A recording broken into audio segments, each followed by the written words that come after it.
Možemo.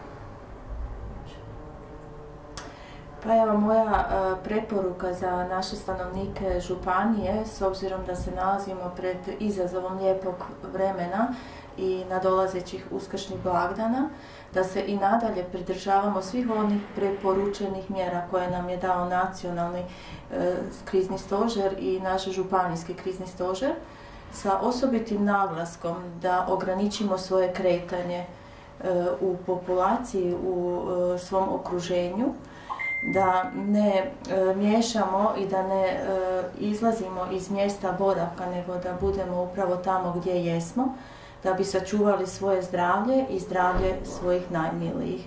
Upravo ovo upozorenje je i osmišljeno i zamišljeno sa ciljem da čuvamo zdravlje naših najmilijih, starih osoba, djedova i baka, očeva i majki.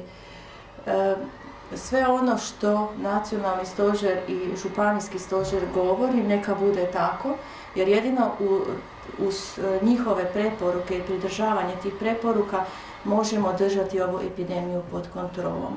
Sve ono što je protivno tome može nam izazvati samo veće probleme, da ćemo sljedećih dana iza Uskrsa mjeriti sve veći broj oboljelih, što neće izdržati naš zdravstveni sustav.